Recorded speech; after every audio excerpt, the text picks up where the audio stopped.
So moving into the 1920s now, which to me conjures imagery which is good for Christmas, lots of kind of celebration and obviously the emergence of kind of a form of youth culture and new ways of doing things and maybe people going slightly against the grain. And yeah, I think people started taking their cultural references from the US maybe rather than Europe.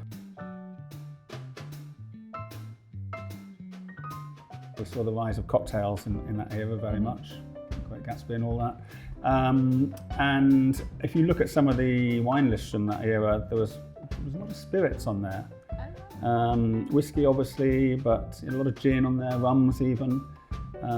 So you can imagine perhaps the Christmas scene there being a certain standoff between the youngsters with their cool cocktails and the old fuddy-duddies with their sherry and port. That was still a massive mainstay of wine lists. Absolutely, you must keep everyone happy.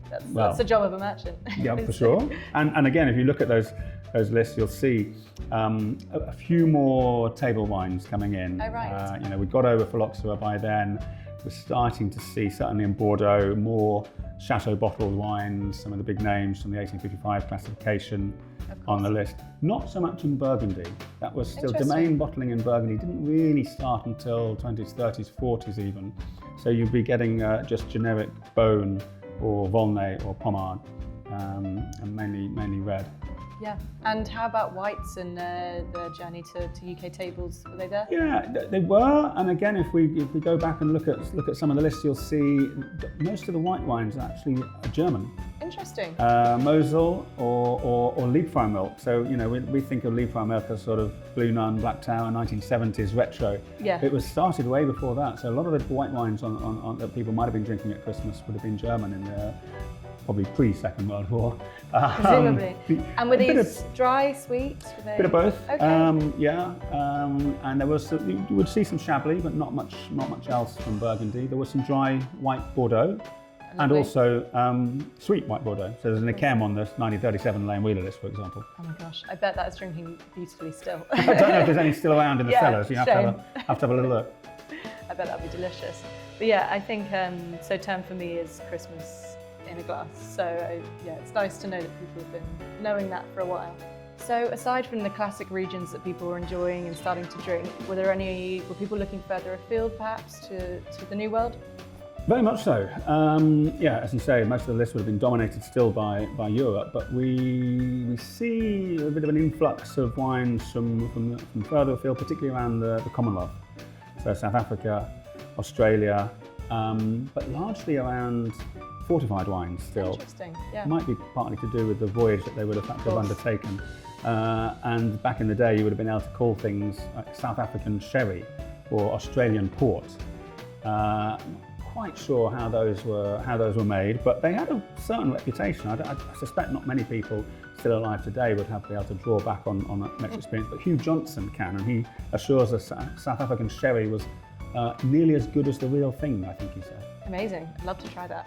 Yeah. I bet it was great. And obviously, probably one of the best known fortified or sweet versions of the South African wine would be Van de Constance, which is still made, every year, and it's so fantastic. Yeah, and has quite a history. And I'm sure that would have been around by then, as you say, because it was already well established. We know that Napoleon referenced it. So yeah, that definitely would have been one of the sweet wines that was a staple at Christmas. Yeah, definitely. Should be on people's Christmas table along with other sauternes and. Sauterne was a thing by then, yeah. for sure. We see on the 1937 list from Lane Wheeler where Chateau Emms and Pride of Place and one or two others. Absolutely. So yeah, for sure, Sauterne, and probably some sweet wines from Germany as well. Absolutely. And were people drinking that before dinner, after dinner? Was there much? Prudence was how you should. Good question. I wasn't there, I hasten to add, but I suspect probably still as dessert wines. Yeah. Because by then champagne had come in a little bit, and if we go way back, champagne initially, or back in the mid 19th century, was made in quite a sweet fashion. But by then, champagne had become an aperitif. We see with the rise of cocktail culture, martinis, that would have been an aperitif.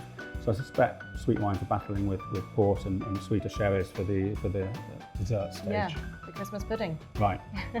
So we've been talking about Christmas wines from 1854 through to the 20th century. So for our next episode, we'll be talking about 70s and what people were drinking and had at their Christmas table from then onwards.